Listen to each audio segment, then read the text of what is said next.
Olá, olá, muito boa noite, primeiramente aos nossos alunos que estão conosco ao vivo aqui na quarta-feira, às 20 horas, participando da Escola Bíblica Dominical, da gravação da aula e transmitida agora no domingo, iniciando no domingo às 8h45 da manhã.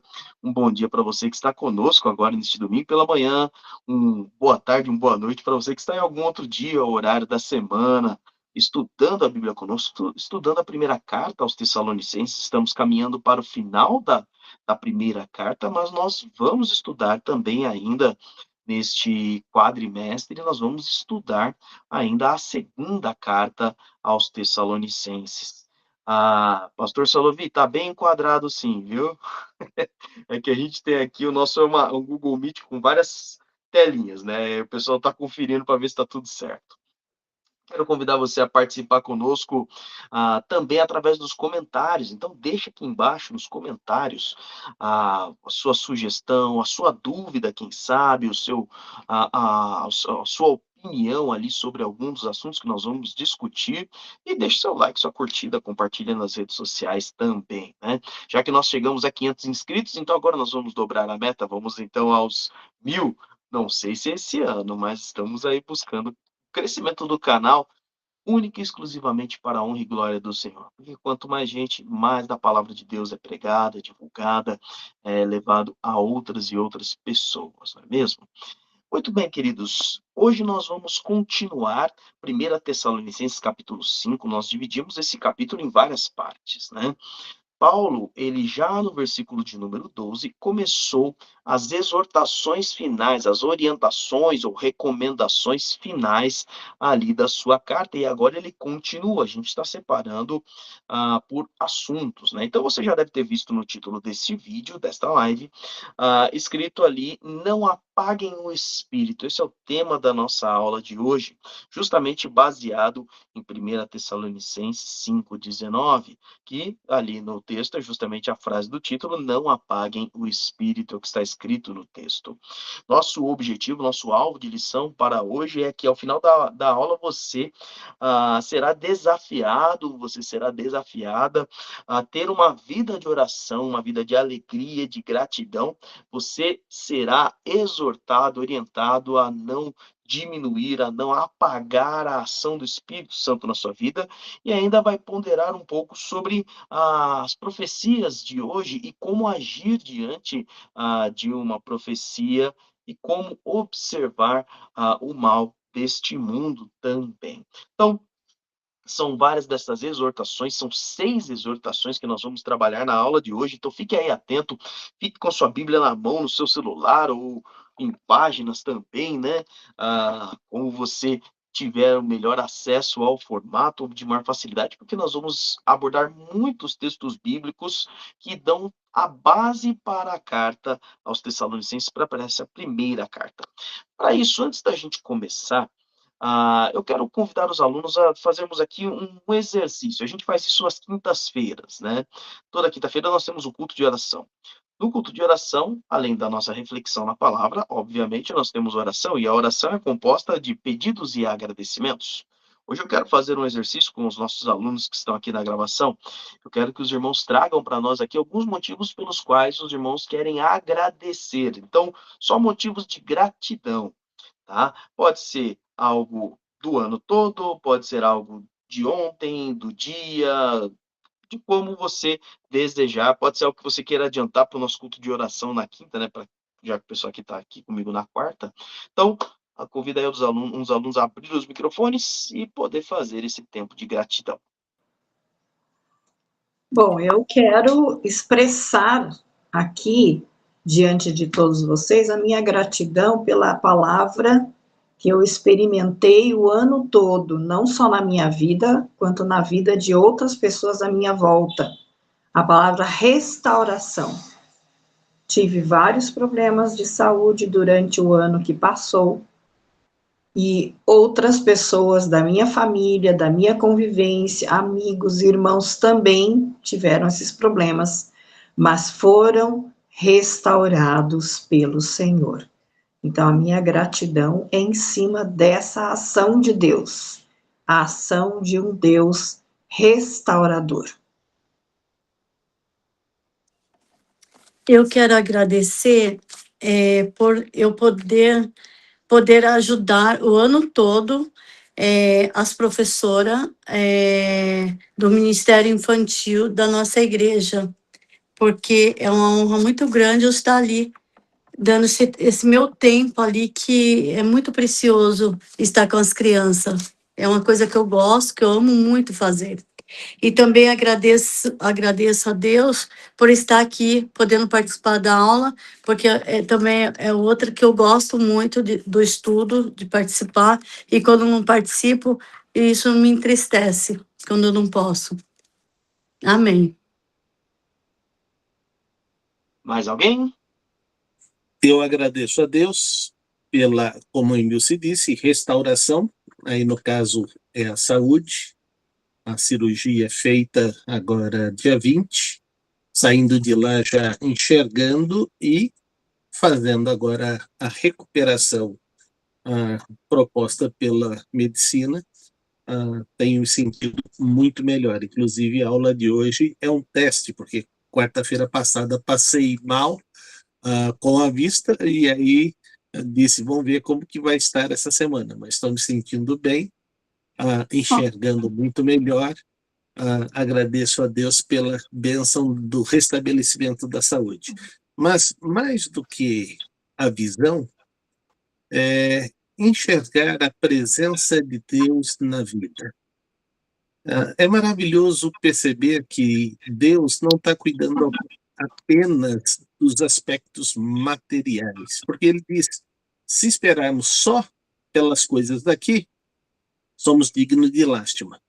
Então, eu agradeço a Deus pelas inúmeras batalhas espirituais que Deus tem permitido a gente ir vencendo dia a dia, porque não há nenhum tipo de vitória sem a presença dele. Então, eu agradeço por esta graça sobre a minha vida e a vida dos meus irmãos. Muito bem, muito bem. Irmã Enedina, pode falar.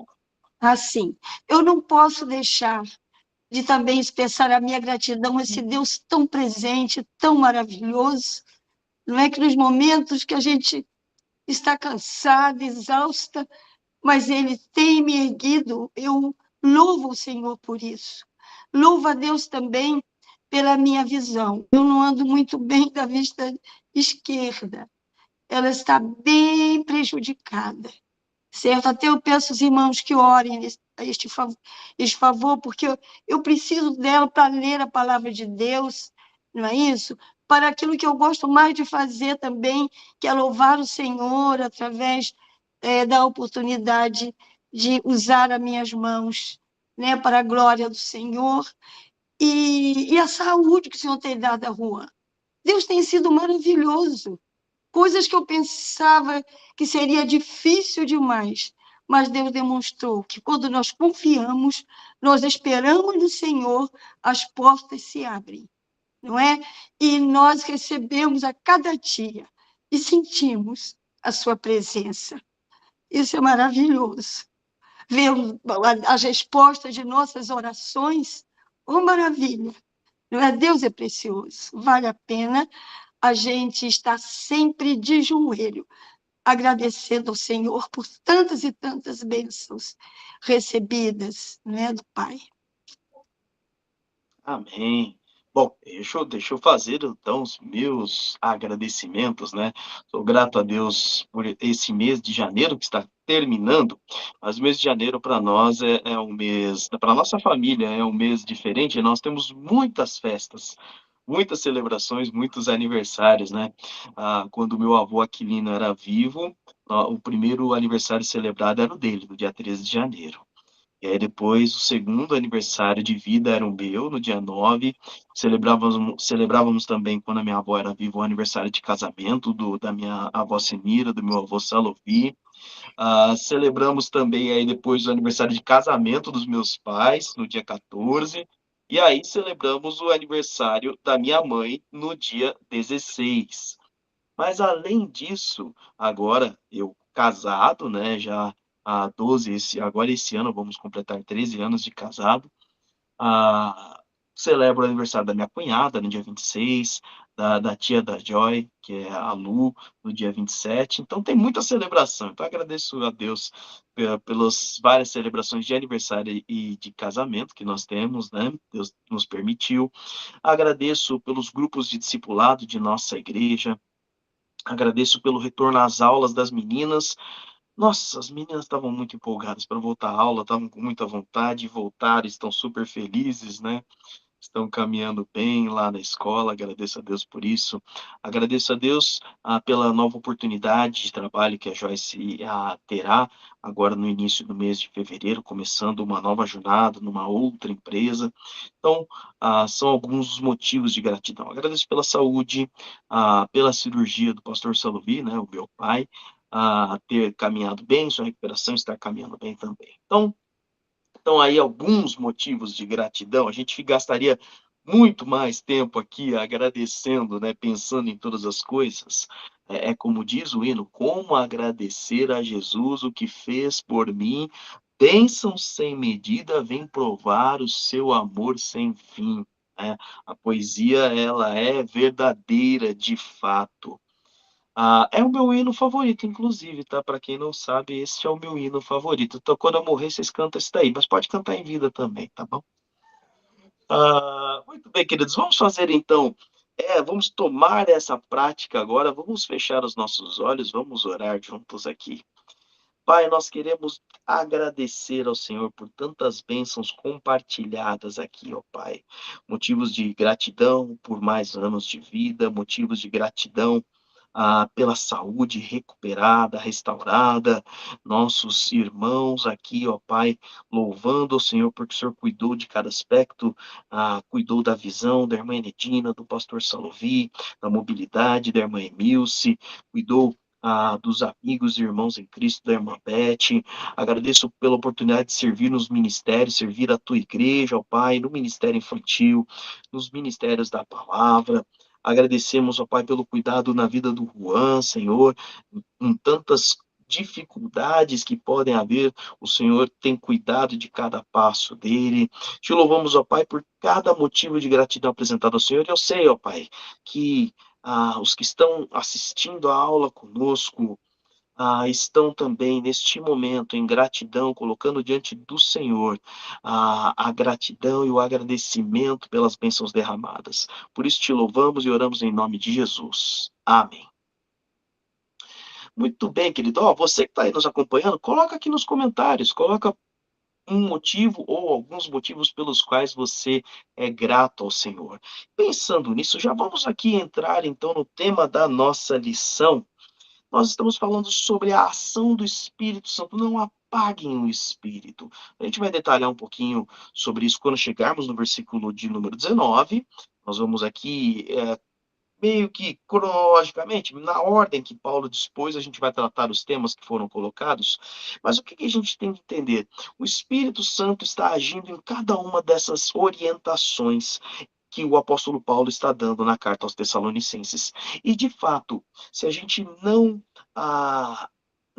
seguir aquilo que o apóstolo Paulo tem nos orientado, que a palavra de Deus está nos orientando, realmente nós vamos ter aí uma certa dificuldade de receber da ação do Espírito Santo. Nós vamos literalmente apagar a ação do Espírito Santo nas nossas vidas. Vamos então começar com a primeira exortação que o apóstolo Paulo dá. Ele diz aqui para nós: alegrem-se sempre. Esse é o versículo de 1 Tessalonicenses 5,16. Alegrem-se sempre. Deixa eu só dar uma olhadinha. A minha câmera, pessoal, dos meus alunos, a minha câmera tá reduzindo e aumentando? Tá, né? Pior que eu não sei como arrumar isso, não. Não? Tá normal? Então tá bom. Desculpe aí, pessoal. É ajuste ao vivo aqui. Que hora ele abre, hora ele fecha, mas eu acho que deve ser o ajuste do Google Meet mesmo. Então tá bom. A palavra alegrar-se, ela, no grego bíblico, que é o chamado grego koiné, ela tem o sentido de trazer um novo gozo, regozijar-se, estar contente ou até mesmo ficar extremamente alegre. Mas grava isso, principalmente essa questão do estar contente. Porque a gente pensa que a alegria é só sorriso. E a gente vai aprender que não, nem sempre é só o sorriso mesmo. E ele diz aqui sempre. Se você pegar algumas outras versões, você vai ver ali, quem sabe, constantemente ou em todos os tempos. Ou seja, esteja contente em todo instante, a todo instante, constantemente, sempre. Pastor, mas não dá para estar contente ou alegre o tempo todo. A irmã Beth estava compartilhando agora comigo que eles perderam um amigo, né? Uma família ali de amigos e faleceu uma pessoa. Não tem como estar alegre neste momento, nesse instante, né? Como é que vai ser feito isso? Bom, Paulo, em 1 Tessalonicenses 5,16, ele não detalha, mas ele detalha em outras cartas. Então, por exemplo, leia para mim Filipenses, capítulo 4, versículo 4. Filipenses, capítulo 4, versículo 4. E quem achou pode ler. Alegrem-se sempre no Senhor. Novamente direi: alegrem-se. Perceba isso. Não dá para se alegrar constantemente, o tempo todo, nesse mundo, porque nesse mundo, o próprio Jesus disse que nós teríamos aflições. Este mundo nos traz sofrimento, nos traz dor, porque existe a morte, porque existe o pecado. Então, como manter uma alegria constante ou uma alegria em todo o tempo, se eu aqui não tenho motivos para estar o tempo todo alegre? A fonte da nossa alegria tem que ser o Senhor. Depois eu convido você a pesquisar lá no YouTube. No nosso canal aqui do YouTube tem uma playlist chamada Abençoadamente. Foi uma brincadeira que a gente fez com o filme Divertidamente, e em um momento a gente falou sobre a alegria, nós falamos sobre os sentimentos e falamos sobre a alegria. E veja de uma coisa, Deus permite com que você se alegre em várias coisas que Ele criou. Então se alegre na família, se alegre nos amigos, né? E a gente tem textos bíblicos que nos dizem para fazermos isso. Se alegre na criação, no meio ambiente, se alegre nas conquistas do trabalho, no descanso, no contemplar as coisas que Deus fez, no aproveitar. Então, o tempo todo a Bíblia vai nos direcionando para constantemente estarmos alegres. Só que a fonte de tudo isso é o Senhor. O Senhor é quem gerou essa família. O Senhor é quem gerou este ambiente, o Senhor é que permitiu as conquistas no seu trabalho, o Senhor é que permitiu a conquista do sonho que você estava planejando, e assim por diante. Então, a alegria, a base da alegria só pode ser constante se ela for em Cristo, se ela for no Senhor.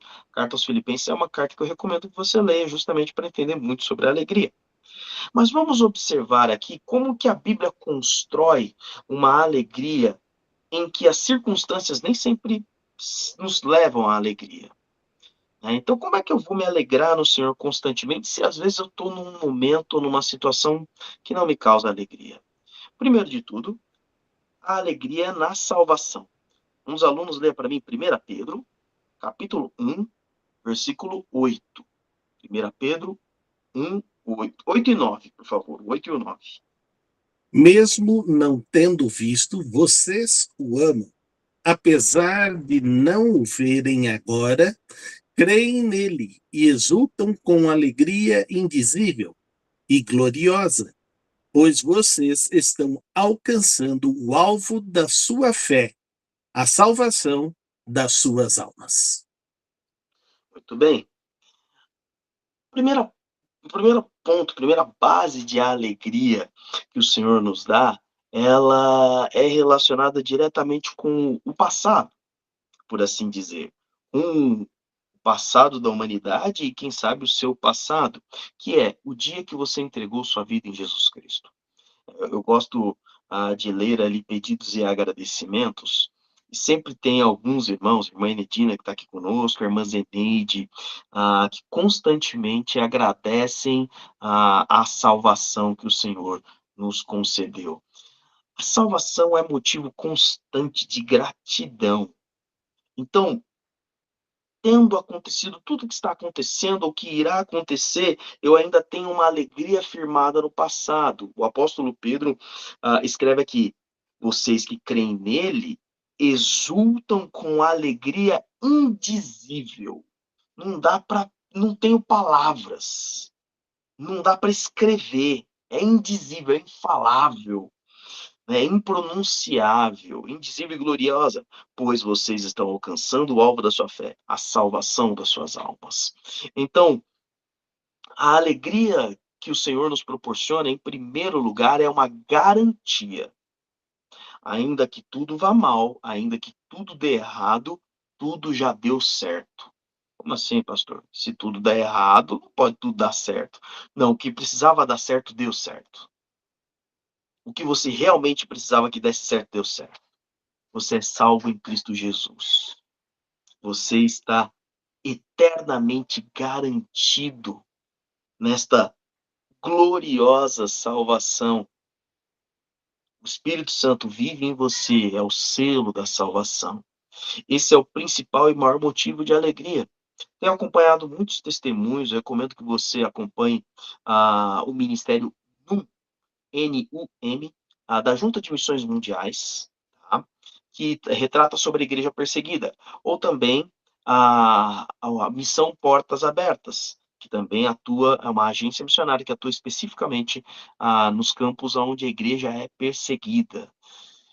E é muito curioso como os nossos irmãos em Cristo que estão, por exemplo, em Bangladesh, que estão na Índia, eles estão ali sofrendo grandemente por seguirem a Jesus Cristo.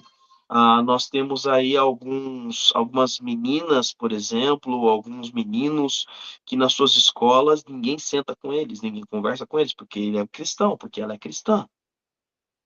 Eles se entristecem porque não conseguem fazer algumas amizades, mas aos domingos eles têm grande alegria, porque se encontram com os seus pequenos irmãos em Cristo, e mesmo sofrendo esse tipo de perseguição, eles declaram a alegria na salvação que há em Cristo Jesus.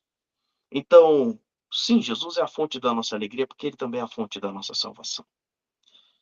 Vamos pensar então no presente. Leia para mim Filipenses capítulo 4, versículo 12 e o 13 também. Filipenses 4, 12 e 13. Quem achou pode ler.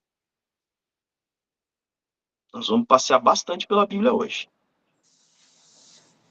Sei o que é passar necessidade e sei o que é ter fartura. Aprendi o segredo de viver contente em toda e qualquer situação, seja bem alimentado, seja com fome, tendo muito ou passando necessidade. Tudo posso naquele que me fortalece. Essa frase que o apóstolo Paulo nos diz é chocante. Aprendi o segredo de viver contente em toda e qualquer situação. E ele descreve: olha, eu sei o que é estar bem, eu sei o que é estar mal. Eu sei o que é passar fome e eu sei o que é ter muita coisa. Eu sei o segredo de viver contente. Aprendi o segredo do contentamento, da alegria constante. Eu posso todas as coisas naquele que me fortalece. Sabe, a gente vê muito isso, pelo menos hoje em dia já não vejo tanto não. Mas a gente via muito isso em para-choque de caminhão, né? Aquela parte de baixo do caminhão, aquele saiote do pneu, escrito. Mas será que as pessoas conhecem o contexto dessa passagem? Porque não é, perceba muito, Deus não vai te dar força para você conquistar tudo que você quer. Não é isso que o texto está falando. Eu posso tudo naquele que me fortalece, ou seja, com Jesus eu vou vencer todas as coisas. Não vai, não. Tem coisa que você vai perder. Tem coisa que você não vai conseguir. Ainda assim, esse é o segredo de estar contente, de estar alegre, do contentamento. Entender que Deus está guardando o seu presente, entender que Deus é sua força quando tudo falta, mas também é sua força quando tudo sobra. porque também a gente esquece que Deus é esta força e essa graça. Porque quando tudo sobra, quando há fartura, você bate no peito e fala: eu sou obediente, eu estou fazendo tudo certo e é por isso que Deus está me abençoando. Eu sou merecedor. Então, cada vez que você pecar, Deus pode tirar um negócio aí seu, tira um saco de arroz, some uma peça de roupa do armário, um medicamento some também, você não consegue comprar. Não, querida, a nossa força vem do Senhor, porque na fartura Deus está conosco e Ele está provendo. Na necessidade Deus está conosco e Ele está cuidando. Por isso a minha alegria é no Senhor. Pastor Salovi, o senhor levantou a mão? O senhor fez assim. Uma das coisas que temos que ter em mente é que, eu falei isso logo no início, Deus não é um Deus de solucionar problemas materiais. Deus provê todas as necessidades materiais que Ele sabe que precisamos. Mas Deus não é aquele que atende todos os nossos desejos e caprichos. Ele é o Senhor e nós somos servos. Deus sabe que aquilo que Ele planejou para nós é muito maior e muito melhor do que aquilo que nós desejamos. E se nós tivermos isso na nossa mente, então a gente precisa viver o que Paulo está dizendo.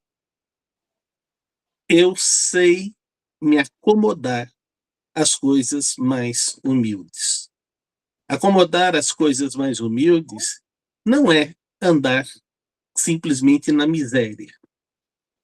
Não, se você ganha um salário de 20 mil, ande com um salário de 20 mil que você está andando humilde. O que você não pode é ganhar 20 mil e andar como se estivesse ganhando 40, 50, 60 mil, que você vai ser um endividado. Mas se você aprender a andar com aquilo que Deus colocou na sua mão, significa que você consegue abençoar tudo aquilo que Deus quer que você abençoe através da sua vida. E aí sim, você vai estar contente, porque você se torna um servo útil nas mãos de Deus. Muito bem. Falamos então sobre a alegria presente e vamos falar da alegria futura. Estamos falando sobre a alegria na esperança. Romanos 12:12 diz assim: alegrem-se na esperança, sejam pacientes na tribulação, perseverem na oração. Alegre-se na esperança. A gente não só está feliz com o passado, não só está alegre no presente, mas também está alegre naquilo que há de vir. Já que você está alegre na salvação, então você está alegre porque um dia você estará plenamente com Cristo, plenamente em Cristo. Então, esse é um ponto que a gente tem que construir para a nossa alegria constante. Lembrar do Deus da minha salvação. Lembrar do Deus conosco e presente. Lembrar do Deus que garante o meu futuro. Tem um texto bíblico que eu acho que resume tudo isso. Passado, presente e futuro em poucos versículos. Vou pedir a um dos alunos que leia para mim Abacuque, capítulo 3, versículo 17 até o 19. Abacuque 3, do 17 ao 19. Quem achou pode ler. Mesmo que não florescendo a figueira, não haja uvas na videira, mesmo falhando a safra de azeitonas, não havendo produção de alimento na lavoura, nem ovelhas no curral, nem bois nos estábulos, ainda assim eu exultarei no Senhor e me alegrarei no Deus da minha salvação.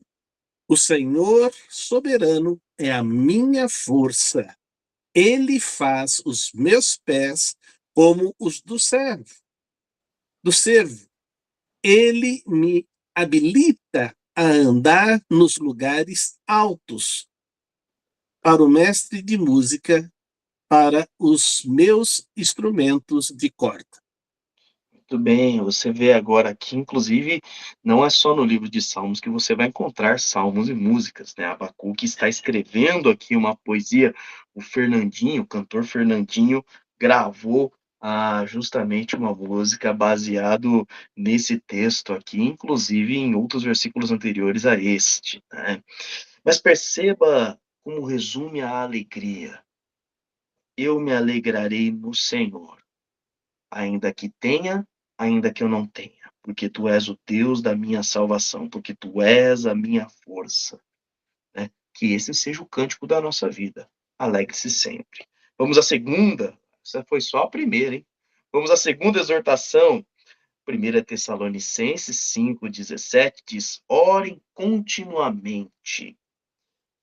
Orar continuamente é orar sem interrupção. Mas a palavra, ela, se você for pegar uma versão mais antiga, vai ler ali, orem sem cessar, mas a palavra continuamente, sem interrupção, sem cessar, antigamente, no grego bíblico, era usado como incessantemente, intensamente. Ore com grande intensidade, com constância. O que que ele está dizendo aqui? Não é que você vai passar 24 horas por dia em oração. Isso pode até acontecer. A Bíblia chama isso de jejum. Jejum não é só ficar sem comer. Jejum é ter ali esse tempo de oração, de conversa com Deus constante. Hoje, como nós temos ter a facilidade de ter a Bíblia nas nossas mãos, então é a oração e leitura bíblica. No passado, não era oração e leitura bíblica. Como não, pastor? Porque poucas pessoas tinham a Bíblia em suas mãos, eram pergaminhos, rolos que ficavam geralmente nas sinagogas.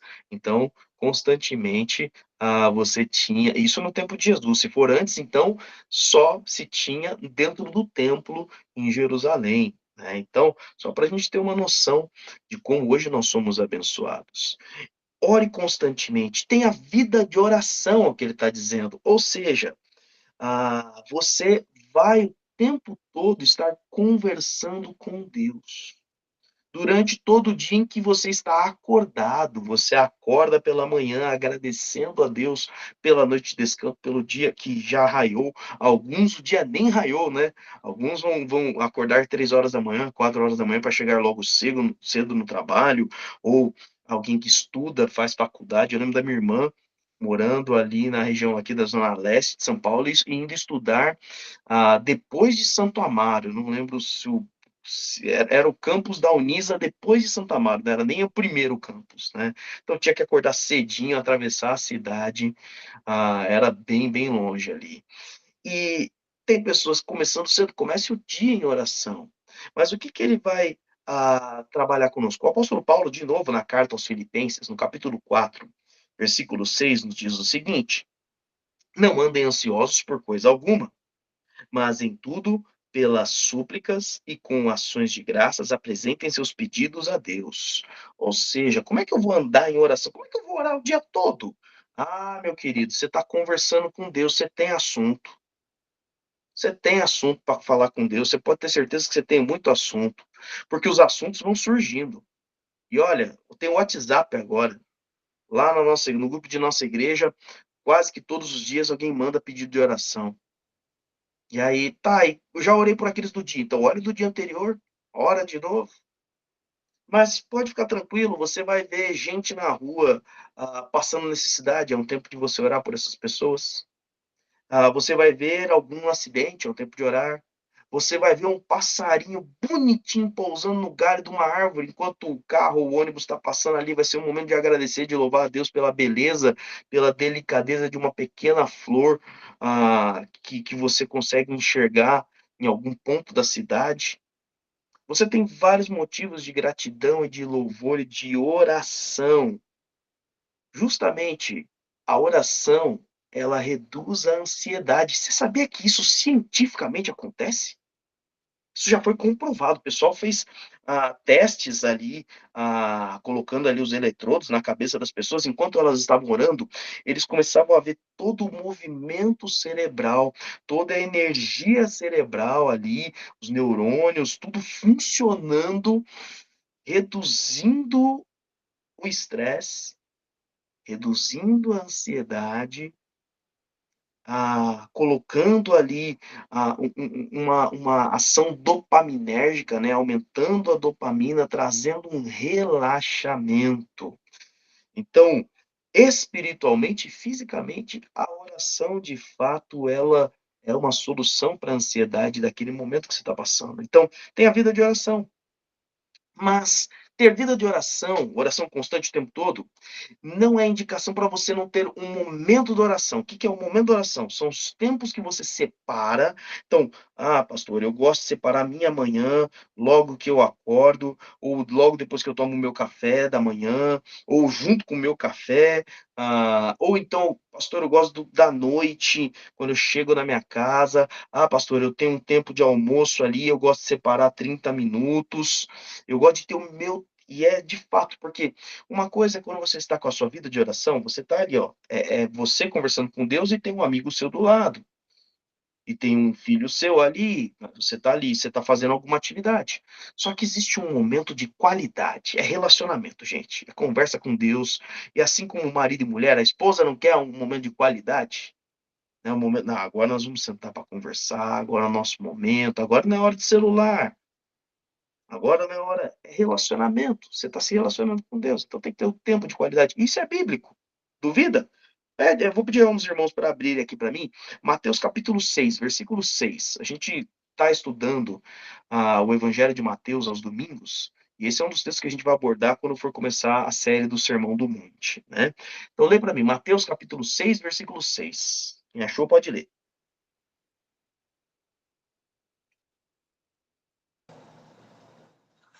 Mas quando você orar, vá para seu quarto, feche a porta e ore a seu pai, que está no secreto. Então, seu pai, que vê no secreto, o recompensará. Percebe? Essa é a fala do próprio Jesus. Então, eu tenho que ter uma vida de oração diária e constante, do momento que eu acordei até o momento que eu for dormir, mas eu tenho que separar os meus tempos de qualidade com Deus. Aproveita, já que você já vai ler a sua Bíblia, já tenha este momento de oração, tenha um momento de oração, inclusive eu dou uma recomendação sempre quando o pessoal vai fazer o seu momento devocional. Ore antes da leitura da Bíblia, pedindo que Deus fale, colocando também pedidos e agradecimentos daquele dia. Ore durante a leitura, orando o texto que você está lendo. Né? Senhor, obrigado porque o Senhor me vê no secreto. Obrigado porque o Senhor me ouve no secreto e porque esse é o nosso tempo juntos. Obrigado porque o Senhor me recompensa. Eu acabei de orar o texto. Então, isso é oração, orar o texto, ore o texto. E depois agradeça a Deus. Termine o seu tempo devocional, depois da sua leitura bíblica, termine com oração também. Então, aproveita para crescer neste momento de qualidade. E, gente, isso aqui não é algo que Jesus inventou, não. A cultura judaica era uma cultura, a cultura oriental é uma cultura de oração. E você pega, por exemplo, Daniel capítulo 6, versículo 10. Esse texto aqui é muito famoso, principalmente entre as crianças, né? A gente conta muito isso no ministério infantil, mas aqui, olha, veja, Daniel 6:10. Quando Daniel soube do decreto, que o decreto tinha sido publicado, foi para casa e para o seu quarto, no andar de cima, onde as janelas davam para Jerusalém. 3 vezes por dia ele se ajoelhava e orava, agradecendo ao seu Deus, como costumava fazer. É daí que a maioria das pessoas, se você perguntar quantas vezes tem que orar por dia, aí a pessoa fala 3, né? Porque via as 3 orações de Daniel. A pessoa fala, uma no café, uma no almoço, uma no jantar. 3 vezes, né? Três momentos de oração. Não, gente. Daniel não orava só 3 vezes por dia, tá bom? É que ele tinha um hábito. Agora é o meu momento com o meu Senhor. Mas, por exemplo, quando ele vai falar com Nabucodonosor, ele ora. Ele ora antes, então você vê que não era só no quarto, mas é importante ter este momento. A gente tem que construir um relacionamento com Deus, um relacionamento de constância e um relacionamento de qualidade. Vamos à terceira oração, a, a terceira exortação. Leia para mim o versículo 18, 1 Tessalonicenses 5:18. Quem achou pode ler. 18. Isso. Deem graças em todas as circunstâncias, pois esta é a vontade de Deus para vocês em Cristo Jesus. A expressão, é só o 18 mesmo. Jesus. A expressão dar graças a Deus, essa frase que que Paulo coloca, ela é tão significativa que ele vai repetir isso em outras cartas. Então, por exemplo, em Efésios e também em Colossenses, ele vai justamente utilizar esta mesma afirmação. Um pouquinho diferente ali, os textos ele vai colocar deem graças em Cristo Jesus, ou deem graças ao Pai em nome de Cristo Jesus, depende do versículo, né, tanto de Efésios 5 quanto de Colossenses 3, mas Paulo constantemente dá essa orientação. Agora, não só ele dá essa orientação, ele também vai fazer isso nas cartas. Ele vai dizer: dou graças a Deus pela vida de vocês. Ele fala aos Filipenses, aos Tessalonicenses, fala aos Colossenses, aos Efésios, aos Gálatas, a Timóteo, a Tito, a Filemon, todas as cartas que ele escreve, ele agradece a Deus pela vida da igreja ou da pessoa a quem ele está escrevendo. Ele dá graças a Deus constantemente. E aqui, então, ele está dizendo: olha, por quê? Porque esta é a vontade de Deus em Cristo Jesus. E Deus deseja que você seja grato. Por que Deus quer que eu seja grato? Porque a ingratidão, olha, eu vou te dizer uma coisa, até o mundo que não teme a Deus, até as pessoas que não têm Cristo como Senhor, sabe como a ingratidão é algo doentio. Primeiro, a ingratidão te cega.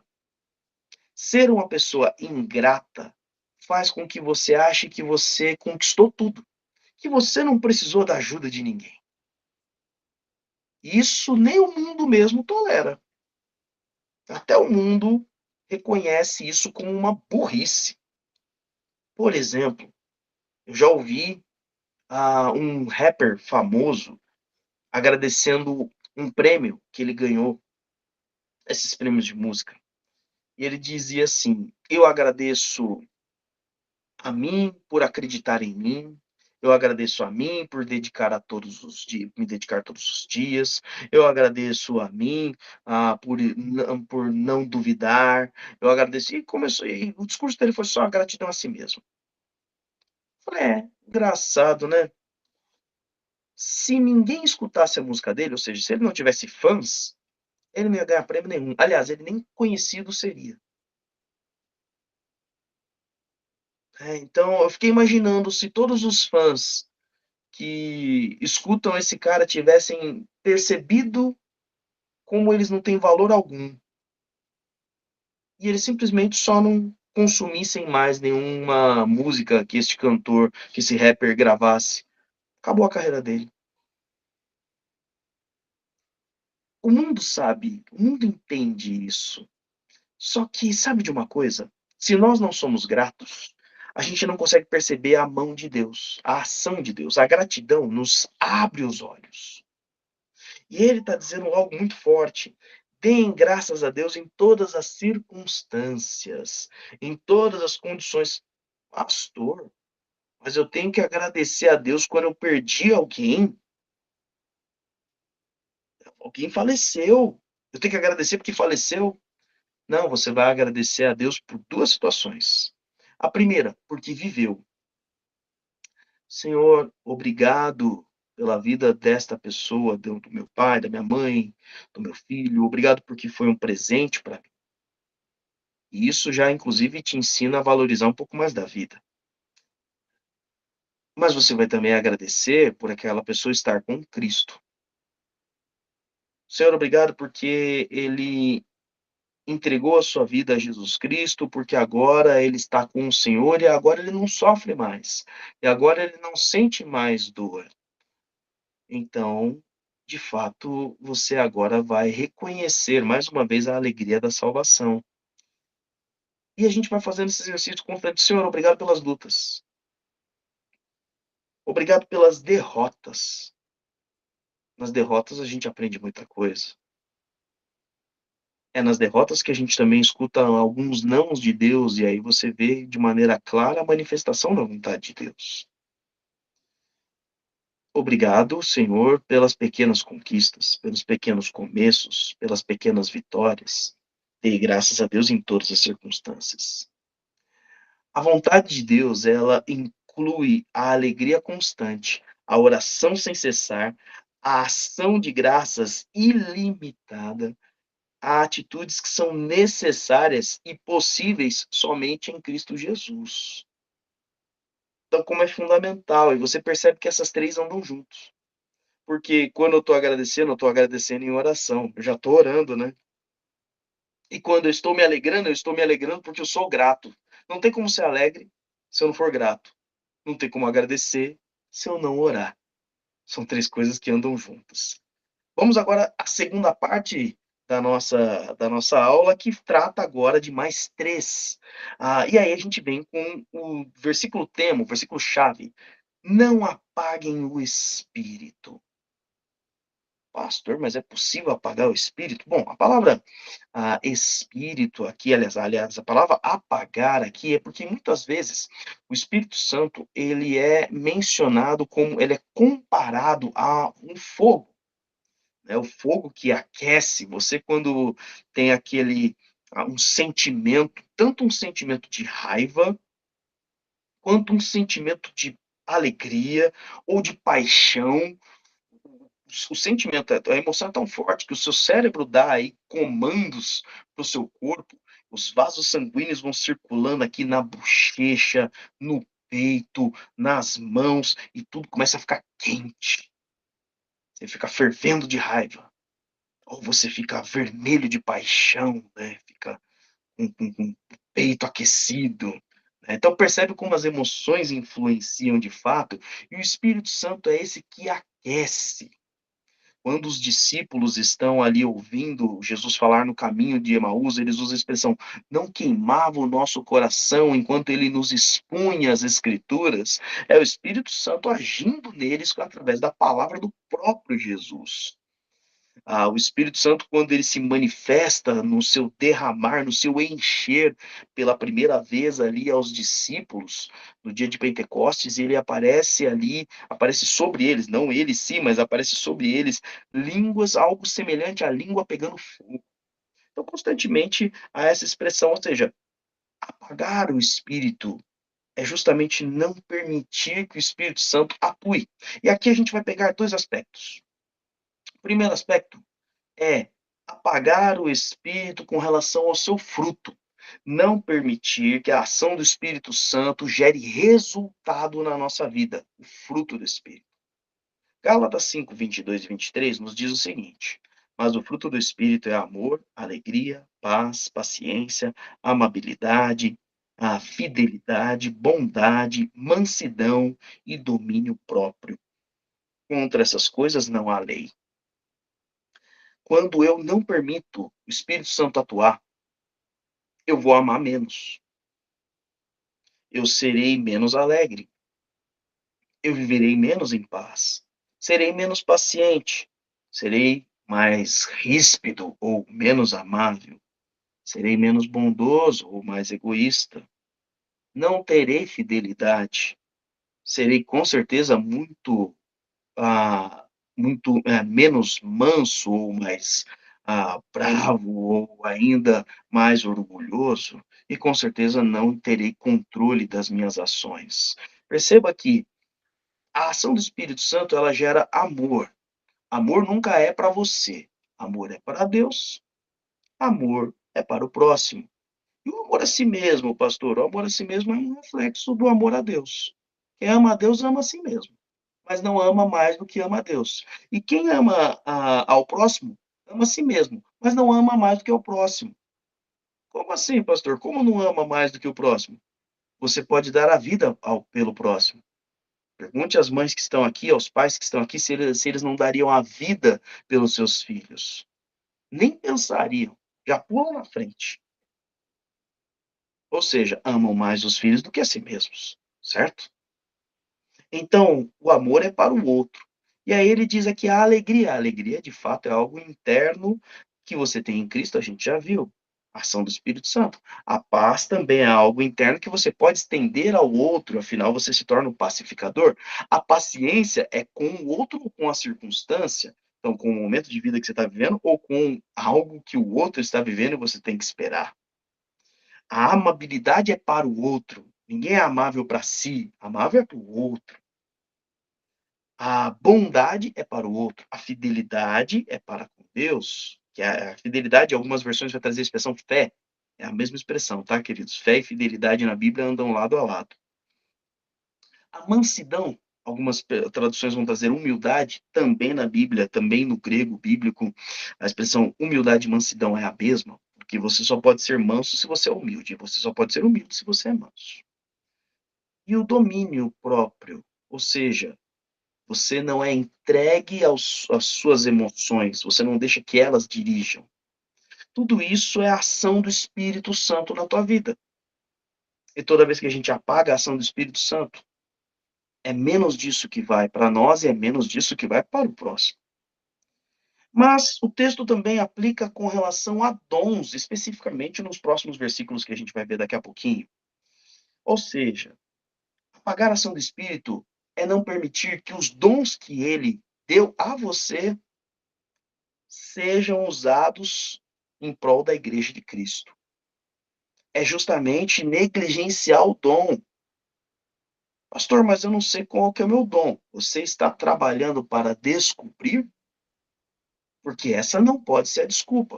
O apóstolo Paulo diz ali em 1 Coríntios capítulo 12, busquem com zelo os melhores dons.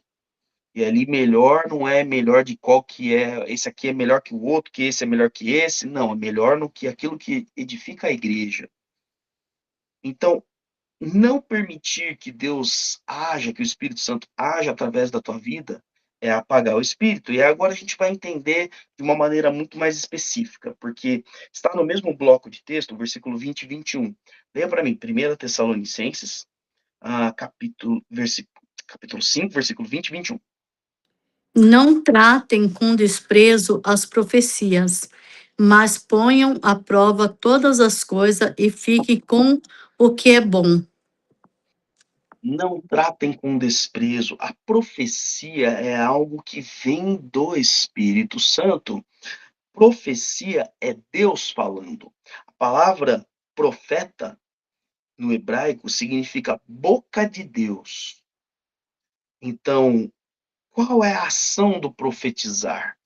Profetizar é falar a palavra de Deus, falar aquilo que Deus, a mensagem de Deus, o que ele deseja falar. E ele fala através de você. E Paulo está dizendo: não tratem com desprezo as profecias. A primeira coisa que você tem que ter em mente é o seguinte: a Bíblia ainda não havia sido escrita. Inclusive, ela estava sendo escrita quando Paulo está escrevendo essa carta que compõe a Bíblia. Você não tinha todos os evangelhos. Pode ser que a gente tivesse, na época que Paulo escreveu, pode ser que a gente tivesse o evangelho de Marcos. Os outros três, com certeza, não tinha. Isso posso afirmar para vocês por referências históricas. Você não tinha o livro de Apocalipse. Você não tinha várias outras cartas, as últimas cartas que vieram, 2 Timóteo, Filipenses, Colossenses, Efésios. Você não tinha nenhuma dessas cartas. Você não tinha carta a Filemon, nenhuma delas. E aqui, então, a profecia, a palavra de Deus ainda estava sendo revelada. Mas aqueles que compunham a igreja também profetizavam. E agora a gente vai precisar entender com bastante dedicação sobre o que o apóstolo Paulo está falando. Não desprezem as profecias, mas ele põe uma condição, ele põe um mas aqui. Mas ponham à prova todas as coisas e fiquem com o que é bom. Então, como é que a gente vai provar isso? Paulo não escreveu, não nessa carta, mas escreveu em outras. Como que a gente vai provar? Abra a Bíblia aí, em 1 Coríntios, capítulo 12, versículo 7.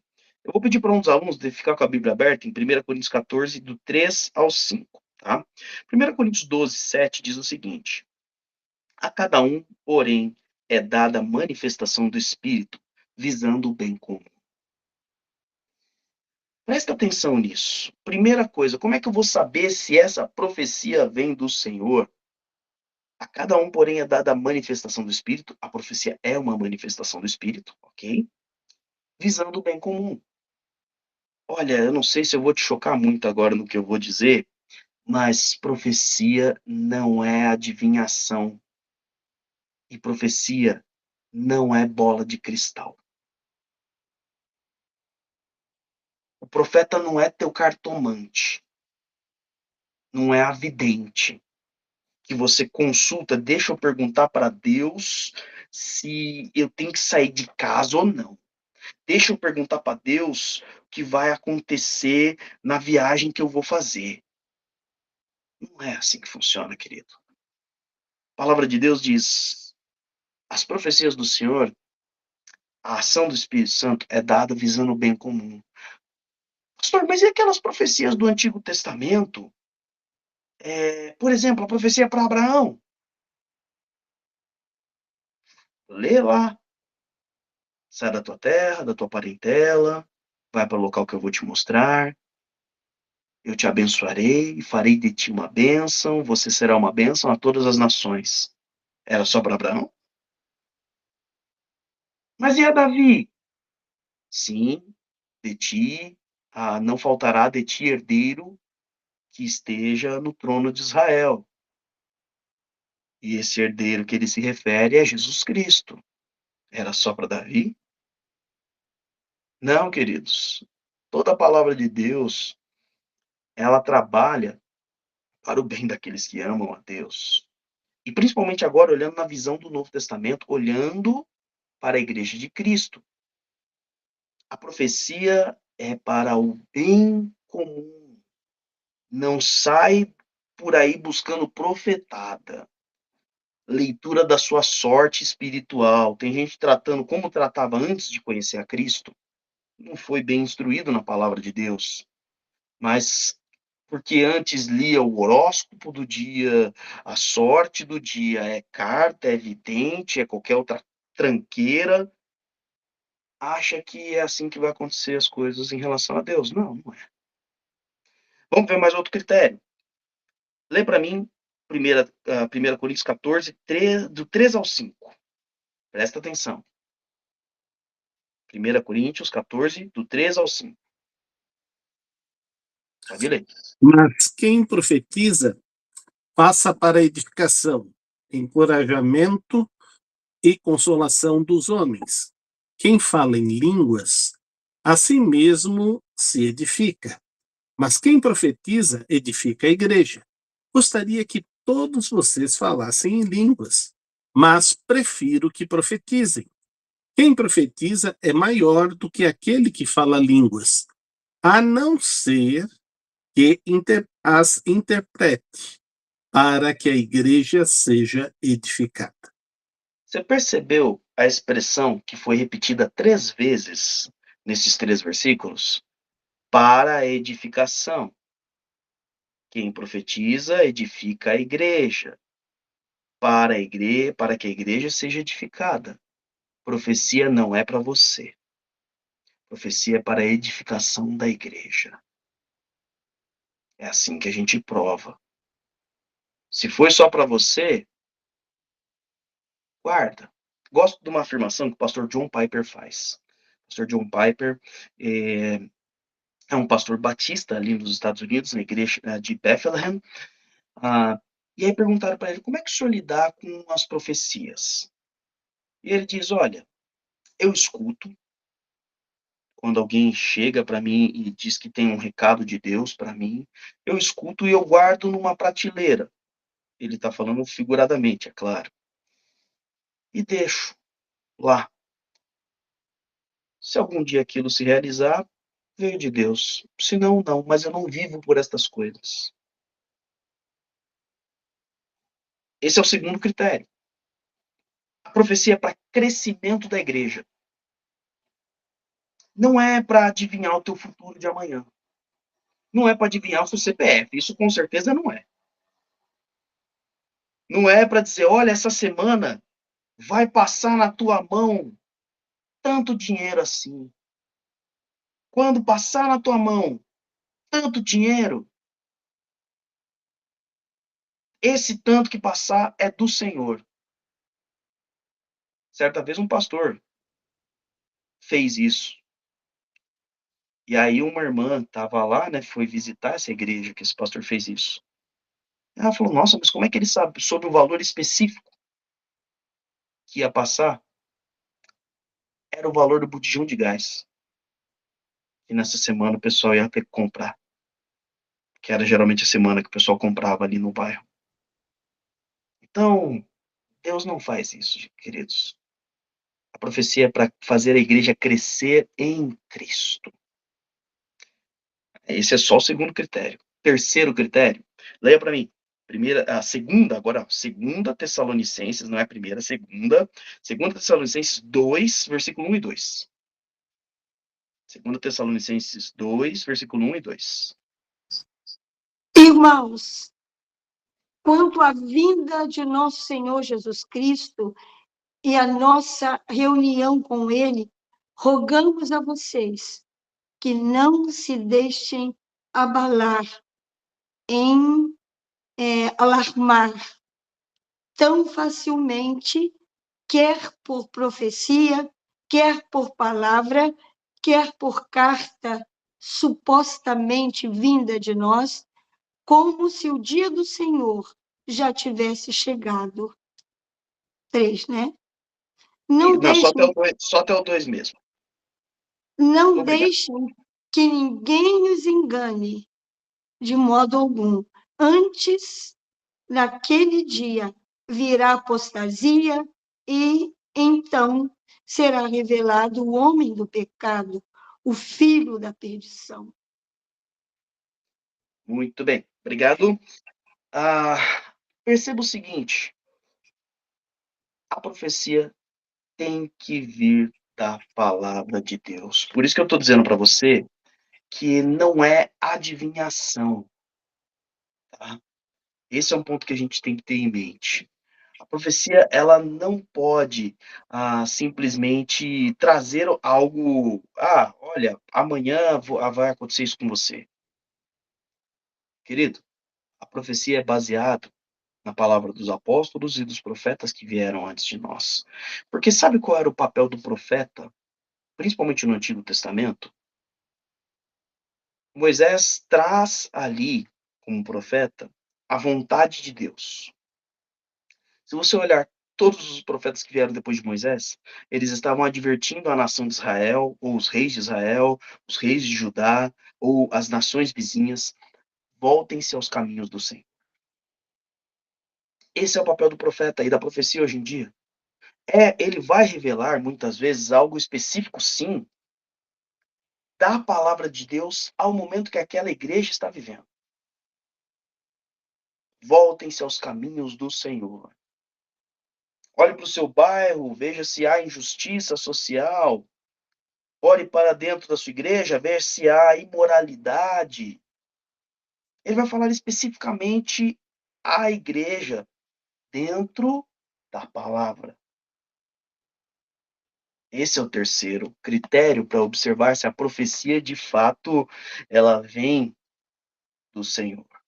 E há um quarto critério, que aí eu recomendo você fazer a leitura depois, que é observar se o profeta é verdadeiro ou é falso.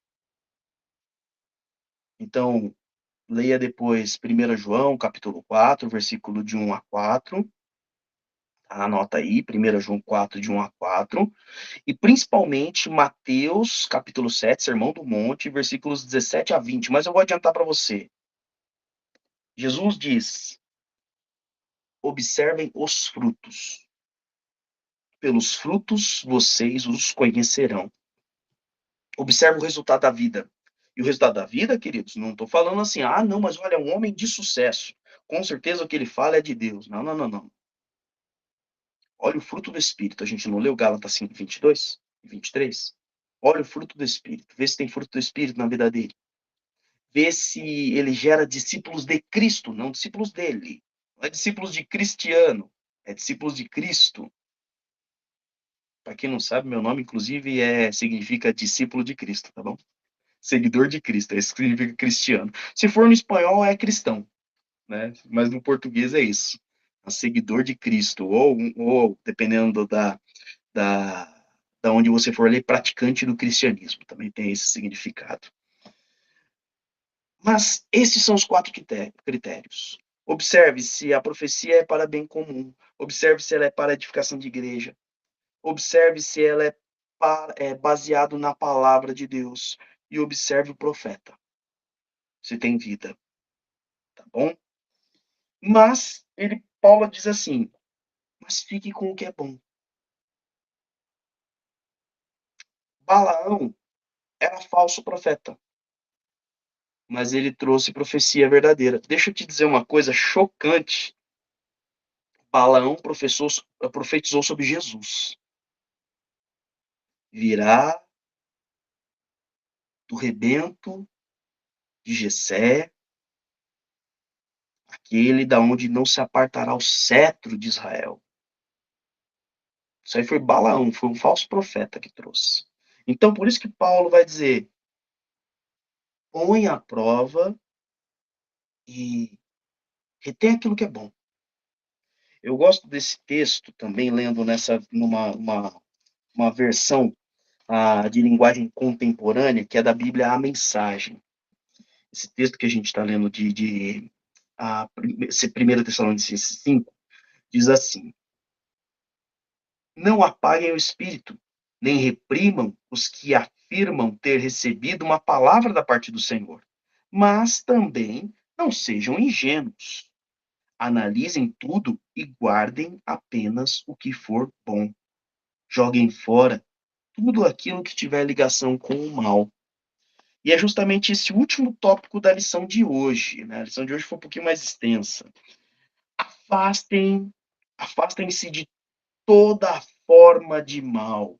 Nós terminamos as exortações do apóstolo Paulo, nós terminamos as ações aqui para que nós não apaguemos a ação do Espírito Santo na nossa vida com essa afirmação. Gálatas capítulo 5 é um capítulo que eu recomendo que você faça a leitura, especificamente ali a partir, sobre a aula de hoje, tá? Especificamente sobre a aula de hoje, a partir ali do versículo de número 12. Deixa eu só confirmar se é isso mesmo. Não, a partir do versículo 16. Depois você faz essa leitura de Gálatas 5, 16 até o 26. Tá? 16 ao 26. Para você perceber aqui o que o apóstolo Paulo falou, tanto da ação do Espírito, do fruto do Espírito, mas também do afastar-se de toda forma de mal. Eu leio aqui o versículo 16, Gálatas 5,16 diz: por isso digo, vivam pelo Espírito, e de modo nenhum satisfarão os desejos da carne. O apóstolo Paulo diz: conheça a palavra de Deus, conheça a ação do Espírito Santo, tenha relacionamento com Deus através do Espírito Santo. Viva por ele, viva para ele. E aí você realmente vai conseguir afastar toda forma de mal. Você vai conseguir enxergar aquilo que é mal.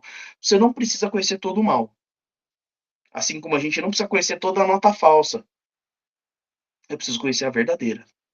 Eu preciso conhecer a nota de R$ 100 verdadeira, de 50, de 20, de 10, de 2. Preciso conhecer o que é verdadeiro, porque se eu sei o que é verdadeiro, eu sei o que é falso. Se eu sei o que é bom, eu sei o que é mal. Não importa o desdobramento do mal. Então eu não preciso conhecer os dois lados, conhece só o de Cristo mesmo. E você vai saber aquilo que é contrário à vontade de Deus. O apóstolo Paulo nos dá essa direção. Não apague a ação do Espírito Santo. Se você for pegar o versículo 13 do capítulo 1 de Efésios, ele vai dizer, com o qual vocês foram selados. Por isso, alegre-se sempre, ore constantemente, seja grato em todas as circunstâncias. Por isso, não despreze as profecias, mas prove em tudo e se afasta de toda forma de maldade. Amém? Obrigado, meus queridos alunos, professores que estão aqui conosco. Uma bênção pelos irmãos mais nessa noite. Obrigado a você que está aí conosco, acompanhando. Daqui a pouquinho começa o nosso culto de louvor e adoração, nossa celebração da manhã. Esteja conosco aí também, louvando e adorando o Senhor. Grande abraço, Deus abençoe. Agradeço de coração, ensinos preciosos que tem me ajudado muito. Obrigado, pastor Cristiano. Boa noite, irmãos. Boa noite, irmãos. Boa noite, pastor Cristiano. Boa noite, Boa noite, querido. Pastor Saluvi, boa noite.